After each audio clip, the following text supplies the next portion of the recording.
अस्सलाम वालेकुम। मैं आपको चाइल्ड हेल्थ मॉड्यूल में खुशामदीद कहती हूँ। मेरा नाम डॉक्टर रमीज़ा कलीम है। मैं फ़ातिमा जना मेडिकल यूनिवर्सिटी में department of social and preventive paediatric को हेड करती हूँ और मैं IMNCI की मास्टर ट्रेनर भी हूँ। इस वीडियो में हम आपको एक्सप्लेन करेंगे कि बच्चों में बीमारियों को कैसे असेस और क्लासीफाई किया जाता है, और इसके अलावा हम डेमोन्स्ट्रेट करेंगे कि IMNCI की चार्ट बुकलेट को और रिकॉर्डिंग फॉर्म को कैसे इस्तेमाल किया जाता है। IMNCI स्ट्रेटजी को बहुत सी डेवलपिंग कंट्रीज़ ने अडॉप्ट किया है और इसकी वजह से मॉर्टेलिटी यानी बच्चों में शरह अमवात और मॉर्बिडिटी यानी बच्चों में शरह अमराज को काफ़ी हद तक कंट्रोल किया है।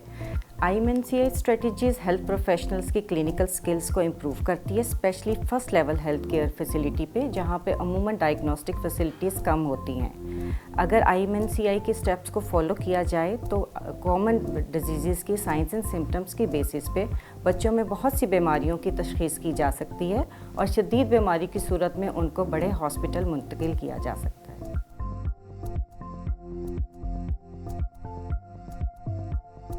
चार्ट बुकलेट के अगर पेज नंबर 4 पे देखें तो आप देखेंगे इसके 2 पोर्शंस हैं। पहला हिस्सा जो है वो सिक चाइल्ड एज 2 मंथ से लेके 5 ईयर्स तक के लिए है, जबकि सेकंड पोर्शन जो है वो सिक यंग इन्फेंट यानी लेस देन 2 मंथ्स के बच्चे के लिए है।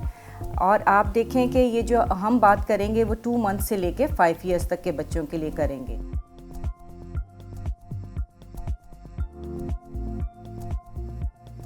और इसके अगर आप गौर करें, अगर हम पेज नंबर 5 पे जाते हैं तो आप देखिए कि इस मॉड्यूल में असेस, क्लासीफाई और आइडेंटिफाई ट्रीटमेंट के 3 कॉलम्स बने हुए हैं। और जो है आप असेसमेंट वाला जो पोर्शन है उसमें हम मेन सिम्टम्स को जो है वो देखते हैं और उसके मुताबिक बच्चों की असेसमेंट करते हैं। फिर इन साइंस एंड सिम्टम्स की बेसिस पे क्लासीफाई करते हैं और जो ट्रीटमेंट वाले पोर्शन में जो ट्रीटमेंट होती है उसको आइडेंटिफाई करके उसके मुताबिक हम ट्रीटमेंट देते हैं।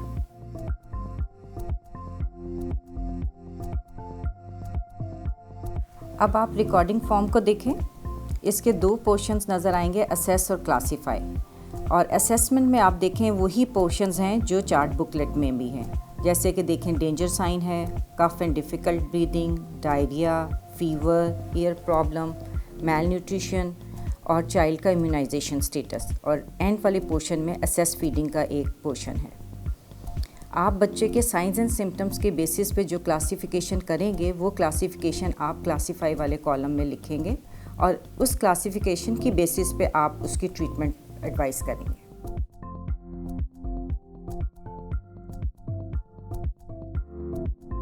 अब हम देखते हैं कि अगर माँ अपने बच्चे को आपके पास लेकर आती है तो आपने कौन से स्टेप्स जो हैं वो फॉलो करने हैं। आप जाहिर है कि सबसे पहले बच्चे का नाम पूछेंगे, उसकी उम्र पूछेंगे और उसकी हेल्थ प्रॉब्लम जो है जिसके साथ माँ बच्चे को लेकर आई है वो पूछेंगे और उसको आपने रिकॉर्डिंग फॉर्म पे नोट डाउन कर लेना है। ये भी पूछना बहुत ज़रूरी है कि ये बच्चे का पहला विज़िट है कि ये फॉलो अप विज़िट है, क्योंकि अगर पहले विज़िट और फॉलो अप विज़िट की जो स्टेप्स हैं वो डिफ़र करते हैं।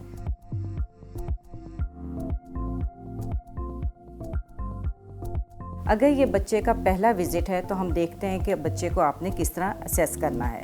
हर बच्चे में आपने जनरल डेंजर साइंस सबसे पहले देखने हैं। इसके लिए आप ये चार्ट बुकलेट पे देखें कि आपने कुछ जो क्वेश्चन जो हैं वो आपने माँ से पूछने हैं और कुछ चीज़ों के लिए आपने बच्चे को ऑब्ज़र्व करना है। आस्क वाले कॉलम में आप देखें कि आप बच्चे के बारे में पूछेंगे कि या ये जो है दूध पीने के या कुछ भी पीने के काबिल है, क्या ये हर दफ़ा वॉमिट तो नहीं कर रहा, क्या बच्चे को झटके इस बीमारी के दौरान लगे हैं।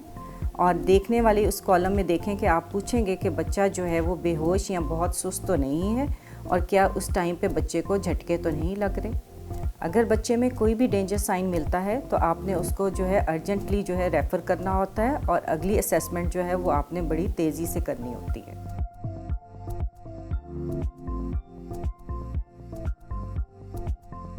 अब हम बच्चों के मेन सिम्टम्स की तरफ आते हैं। सबसे पहले आप माँ से पूछेंगे कि बच्चे को खांसी या सांस में कोई तकलीफ़ तो नहीं है। अगर माँ कहती है कि खांसी है तो फिर फर्दर असेसमेंट करेंगे। अगर नहीं कहती कि कोई खांसी या डिफ़िकल्ट ब्रीदिंग नहीं है तो फिर हम अगली वाली असेसमेंट की तरफ चले जाएंगे। अगर माँ कहती है कि बच्चे को खांसी या सांस में तकलीफ़ है तो आप फिर पूछेंगे कि कितने अरसे से ये तकलीफ़ चल रही है। फिर आप बच्चों का कंप्लीट फ़िज़िकल एग्ज़ामिनेशन करेंगे और उसमें बच्चों की सांस की रफ़्तार को नोट करेंगे। आप देखेंगे बच्चे की कहीं पसली तो नहीं चल रही। आप गौर करेंगे कि बच्चे की सांस से कोई आवाज़ तो नहीं आ रही। जिस तरह अगर स्ट्राइडर है बच्चे को तो की आवाज़ उमूमन उसकी सांस से आती है। फिर आपने देखना है कि बच्चे की सांस से सीटी की आवाज़ तो नहीं आ रही, जिसे वीज़ कहा जाता है।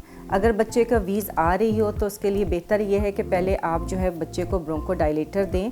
2 से 3 दफ़ा आप दे सकते हैं 15 से 20 मिनट के वक्फे से, और उसके बाद दोबारा जो है वो आप उसकी सांस की रफ़्तार जो है वो सांस की रफ़्तार मुय्यर करें और देखें कि पसली चल रही है कि नहीं, और उसके बाद फिर आप क्लासीफाई करें। अगर तो बच्चे की उम्र 12 महीने से 5 साल तक की है और उसकी सांस की रफ़्तार 40 मिनट या उससे ज़्यादा है तो आप इसको कहेंगे कि ये फ़ास्ट ब्रीदिंग है। और अगर बच्चे की उम्र 2 महीने से लेकर 12 माह तक है तो 50 या 50 से ज़्यादा ब्रेथ्स पर मिनट जो है वो फ़ास्ट ब्रीदिंग कहलाएगी। इन साइंस और सिम्टम्स की बेसिस पे ऐसे बच्चे जो कफ या डिफ़िकल्ट ब्रीदिंग के साथ आते हैं उनको हम 3 कैटेगरीज़ में क्लासीफाई कर सकते हैं। आप देखिए कि अगर कोई भी डेंजर साइन है बच्चे को, या बच्चे को जो है वो स्ट्राइडर की तकलीफ़ है, तो आप इसकी क्लासिफिकेशन सीवियर निमोनिया या वेरी सीवियर डिजीज़ करेंगे। अगर बच्चे में कोई डेंजर साइन नहीं है और कोई साइंस जो हैं वो निमोनिया के नहीं हैं तो हम सिर्फ नो निमोनिया, कफ और कोल्ड क्लासीफाई करेंगे।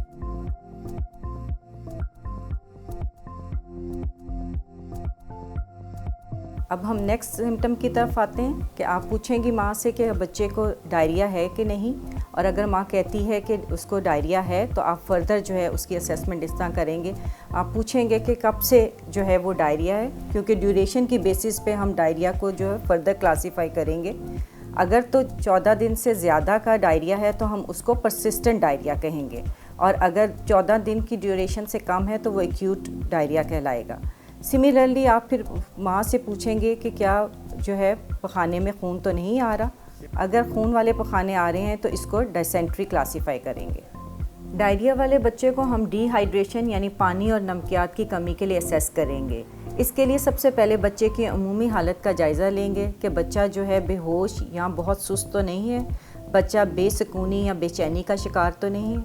इसके बाद आप देखें बच्चे की आंखें अंदर धंसी हुई तो नहीं, और बच्चे की प्यास को देखने के लिए बच्चे को पानी आप ऑफ़र करके देखें क्या बच्चा जो है वो पानी पीने के काबिल है, उसमें इतनी सकत है कि वो पानी पी सकता है, या बच्चा बहुत ज़्यादा जो है वो थर्स्टी है, या बच्चा जो है बहुत ज़्यादा प्यासा है और वो ईगरली ड्रिंक कर रहा है। इसके बाद आप एब्डोमेन की स्किन को पिंच करके देखें कि ये कितनी देर में वापस आती है।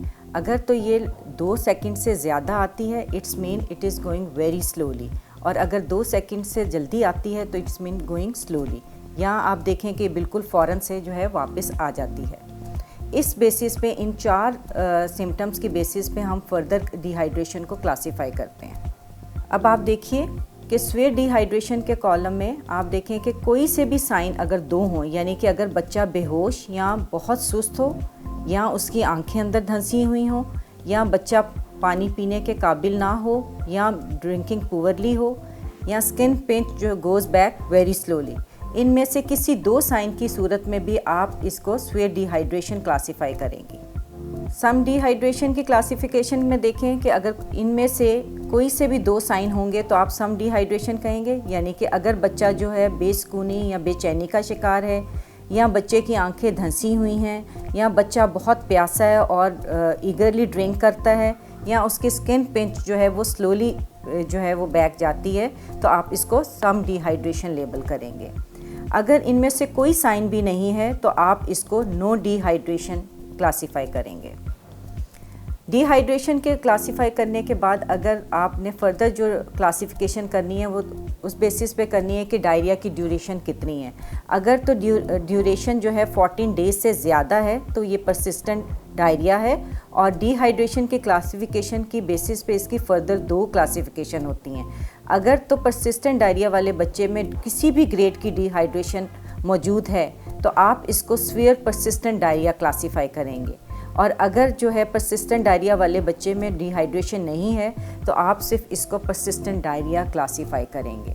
सिमिलरली अगर डायरिया वाले बच्चे को पेशाब अगर डायरिया वाले बच्चे को पखाने में खून आ रहा है तो ये डिसेंट्री क्लासीफाई होगी।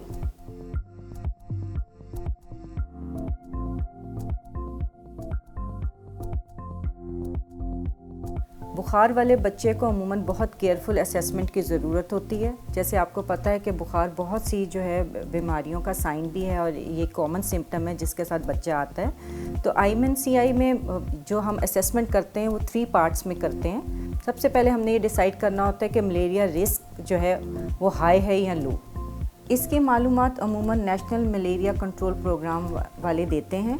अगर मरीज़ लो मलेरिया रिस्क वाले इलाके से आई है तो आपने उसमें ट्रैवल हिस्ट्री भी ज़रूर पूछनी है, क्योंकि अगर पिछले 15 दिन में वो किसी ऐसे इलाके में गई है जहाँ पे मलेरिया का इंसिडेंस ज़्यादा है तो फिर आप इसको हाई मलेरिया रिस्क जो है क्लासीफाई करेंगे। इसके बाद फिर आपने डिटेल जो है हिस्ट्री लेनी है और डिटेल उसका फ़िज़िकल एग्जामिनेशन करना है ताकि आप कॉज ऑफ फ़ीवर जो है वो फाइंड आउट कर सकें। अगर बुखार 7 दिन या उससे ज़्यादा है तो आप पूछें कि क्या बुखार जो है वो रोज़ होता है और क्या ये कंटिन्यूस रहता है कि उतरता भी है। उसके बाद आपने ये भी ज़रूर पूछना है कि क्या बच्चे को पिछले 3 माह में खसरा तो यानी मीज़ल्स तो नहीं हुए, और इन सवालों के बाद आपने उसका कंप्लीट फ़िज़िकल एग्जामिनेशन करना है, क्योंकि आपको पता है स्टिफ नेक जो है वो मेनिंजाइटिस, सेरिब्रल मलेरिया और अदर सीवियर डिजीज़ को इंडिकेट करती है। उसके बाद आप बच्चे में खसरे की अलामात को देखेंगे। अगर बच्चे में जनरलाइज रैश है और कफ, रनी नोज़ या रेड आइज़ में से कोई सी भी अलामत है तो आप इसको मीज़ल्स क्लासीफाई करेंगे। अगर बच्चे को इस वक्त मीज़ल है या उसकी लास्ट 3 मंथ्स में हिस्ट्री है मीज़ल की तो आप उसकी फ़र्दर असेसमेंट करके देखेंगे उसमें कॉम्प्लिकेशंस तो नहीं है। इसके लिए आप देखेंगे कि बच्चे के मुंह में छाले तो नहीं हैं, अगर छाले हैं तो वो कितने डीप और एक्सटेंसिव हैं। आप देखें कि बच्चे की आंख से पस तो नहीं आ रही या कॉर्निया की क्लाउडिंग तो नहीं है। जिस तरह हम मलेरिया का रिस्क फाउंड आउट करते हैं इसी तरह हमने अब डेंगू का भी, आपको पता है कि डेंगू भी आजकल बहुत कॉमन है, तो आपने ऐसा बच्चा जो बुखार के साथ आए तो उसमें आपने डेंगू के रिस्क को भी असेस करना है कि हाई रिस्क है कि लो, ये अकॉर्डिंग टू सीज़न होता है। अगर तो आपको लगता है कि डेंगू का रिस्क है तो फिर आपने हर बच्चे से पूछना है कि हेडेक के बारे में, माइल्जिया, कोई रैश तो नहीं है, रिट्रो ऑर्बिटल पेन या ऑकुलर पेन तो नहीं है, और उसके लिए आपने असेस करना है कि हेमरेजिक मैनिफेस्टेशन तो नहीं है। इसके लिए आम तौर पे जो टूर्निकेट टेस्ट किया जाता है कि बीपी जो है वो सिस्टोलिक और डायस्टोलिक के दरमियान में आप कफ को 5 मिनट्स के लिए इन्फ्लेट करते हैं और फिर आप देखते हैं कि कोई पेटिकियाई तो नहीं बने। अगर 1 इंच के एरिया में 10 या उससे ज़्यादा पेटिकियाई हों तो हम इसको पॉजिटिव टूर्निकेट टेस्ट कहते हैं। इन बेसिस पे हम फर्दर जो है फ़ीवर को क्लासीफाई करेंगे। IMNCI में फ़ीवर की क्लासिफिकेशन मलेरिया रिस्क के मुताबिक की जाती है। अगर तो बच्चे में कोई डेंजर साइन है या स्टिफ नेक होती है तो इसको हम क्लासीफाई करते हैं वेरी सीवियर फेब्राइल डिजीज़, और ऐसे केस में बच्चे को जो है वो फौरी रेफ़र करना होता है। अगर हाई या लो मलेरिया रिस्क में मलेरिया टेस्ट पॉजिटिव आता है तो फिर हम उसको मलेरिया कहते हैं। ऐसे बच्चे जिसमें कोई मलेरिया का रिस्क नहीं है और कोई ट्रैवल की history to high malaria risk area में नहीं है तो ऐसे बच्चे में अगर कोई डेंजर साइन है या स्टिफ नेक है तो हम इसको very severe febrile disease label करते हैं और ऐसे बच्चे को फ़ौरन रेफ़र करना होता है। अगर तो ऐसे बच्चे में जो नो मलेरिया रिस्क से आया है, कोई डेंजर साइन नहीं है, कोई स्टिफ नेक नहीं है, तो हम सिर्फ इसको फ़ीवर डायग्नोज करते हैं। एक बात और आप नोट कर लें, अगर आपकी तो हेल्थ फैसिलिटी में मलेरिया टेस्ट अवेलेबल नहीं है तो ऐसे बच्चे जो हाई मलेरिया रिस्क से आ रहे हैं आप उसको क्लासीफाई करेंगे मलेरिया, और जो बच्चे लो मलेरिया रिस्क एरिया से आ रहे हैं और उनमें कोई ऑब्वियस कॉज नहीं है फ़ीवर का तो फिर आप उसको क्लासीफाई करेंगे मलेरिया। ठीक है। उसके बाद जो है मीज़ल्स की आगे क्लासिफिकेशन आ जाती है। अगर तो बच्चे को मीज़ल इस वक्त है या वो हिस्ट्री देता है तो इसकी फर्दर फिर 3 कैटेगरीज़ की क्लासिफिकेशन होती है। अगर ऐसे बच्चे जो मीज़ल्स के साथ हैं या जिनमें हिस्ट्री है मीज़ल्स की, उनमें कोई डेंजर साइन मिलता है या उन कॉर्निया की क्लाउडिंग मिलती है या डीप और एक्सटेंसिव माउथ अल्सर्स हैं तो इसको क्लासीफाई किया जाता है सीवियर कॉम्प्लिकेटेड मीज़ल्स।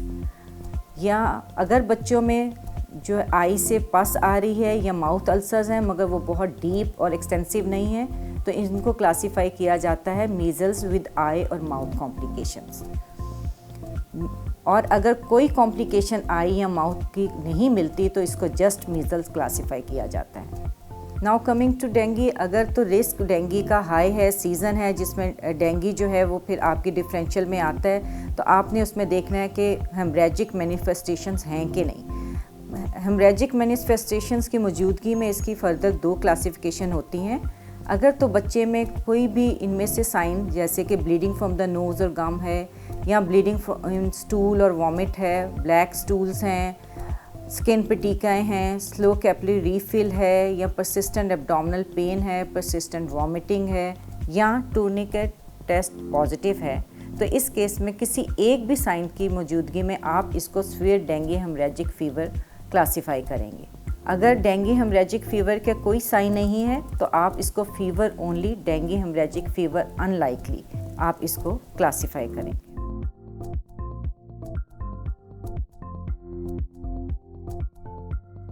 इसके बाद आप बच्चे में ईयर प्रॉब्लम के लिए असेसमेंट करेंगे। अगर आप माँ से पूछें कि बच्चे को कान में दर्द है या बच्चे के कान से डिस्चार्ज तो नहीं हो रहा, अगर डिस्चार्ज है तो ये पूछना ज़रूरी है कि कितने अरसे से ये डिस्चार्ज हो रहा है। और उसके अलावा फिर आप जो है बच्चे को देखेंगे कि उसके कान का मुआयना करके कहीं उसमें से पस तो नहीं आ रही, और कान के पीछे आप देखें कोई टेंडर स्वेलिंग तो नहीं। इन साइंस की बेसिस पे आप फर्दर इसको क्लासिफिकेशन करेंगे।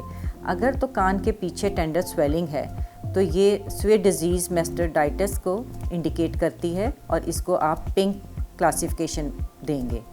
अगर बच्चे के कान से डिस्चार्ज है और उसकी ड्यूरेशन लेस दैन 14 डेज़ है या बच्चे के कान में दर्द है तो हम उसको एक्यूट ईयर इन्फेक्शन कहेंगे। अगर बच्चे के कान से डिस्चार्ज की ड्यूरेशन 14 डेज़ से ज़्यादा है तो ये क्रॉनिक ईयर इन्फेक्शन कहलाएगा। अगर बच्चे के कान में कोई तकलीफ़ नहीं है और कोई डिस्चार्ज नहीं है तो हम इसको नो ईयर इन्फेक्शन क्लासिफाई करेंगे।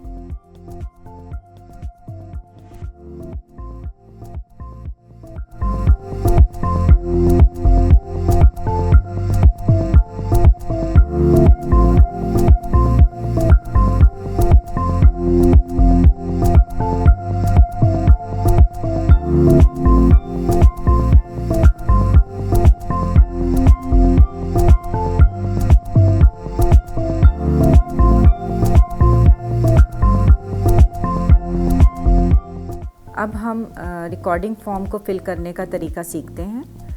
हमारे पास फ़र्ज़ करें कि माँ जो है अली 2 साल के बच्चे को लेकर आती है। हम उससे जो है उसका वज़न देखते हैं तो उसका वज़न 10 kg है, उसकी लेंथ जो है वो 65 सेंटीमीटर है और उस वक्त इसको फ़ीवर जो है वो 38 डिग्री सेंटीग्रेड है। उसके बाद हम माँ से पूछते हैं कि बच्चे की प्रॉब्लम क्या है। वो बताती है कि बच्चे को 7 दिन से कफ़ है और बच्चा 2 दिन से कुछ खा पी नहीं रहा और ये उसका पहला विज़िट है। हम ये सारी मालूमात जो है इस पे फिल कर लेंगे। सबसे पहले हम बच्चे को जनरल डेंजर साइन के लिए असेस करते हैं। जब हम बच्चे को असेस करते हैं तो हमें पता लगता है बच्चा कुछ भी पीने के काबिल नहीं है। इस बेसिस पे हम इसको क्लासिफाई करते हैं very severe disease.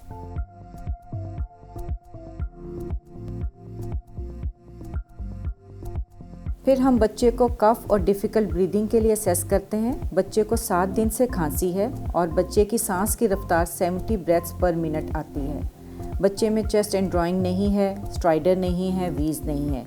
Respiratory rate के बेसिस पे हम इसको फास्ट ब्रीदिंग लेबल करते हैं और क्योंकि इसमें डेंजर साइन पाया जाता है इसलिए हम इसकी क्लासिफिकेशन सीवियर निमोनिया करेंगे। अगर इस बच्चे में कोई डेंजर साइन ना होता तो हम खाली इसको फिर निमोनिया क्लासिफाई करते हैं, मगर क्योंकि बच्चे में डेंजर साइन है इस बेसिस पे हम बच्चे के सीवियर निमोनिया और वेरी सीवियर डिजीज़ क्लासिफाई करेंगे।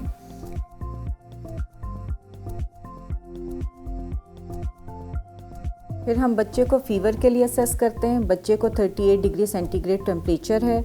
बच्चा जो है वो नो मलेरिया रिस्क एरिया से आया है और उसको 3 दिन से बुखार है। ये सारी फाइंडिंग्स हम नोट डाउन करेंगे। फिर हम बच्चे में मीज़ल्स के साइन देखेंगे। हम देखते हैं कि बच्चे में जनरलाइज्ड रैश है, बच्चे की रेड आइज़ हैं और रनी नोज़ है। इस बेसिस पे बच्चे को मीज़ल्स इस वक्त है। क्योंकि बच्चे में डेंजर साइन पाया जाता है इसलिए हम इसको सीवियर कॉम्प्लिकेटेड मीज़ल्स क्लासिफाई करेंगे। अगर बच्चे में डेंजर साइन ना होता तो ये हम इस बच्चे को मीज़ल्स क्लासिफाई करते। फर्दर असेसमेंट पे हमें कोई कॉम्प्लिकेशन मीज़ल्स की बच्चे में नहीं मिलती और उसको कोई ईयर प्रॉब्लम भी नहीं है। तो इस बच्चे की क्लासिफिकेशन वेरी सीवियर डिजीज़ और very severe pneumonia and with severe complicated measles बनती है। ऐसे बच्चे को फ़ौरन रेफ़र किया जाता है।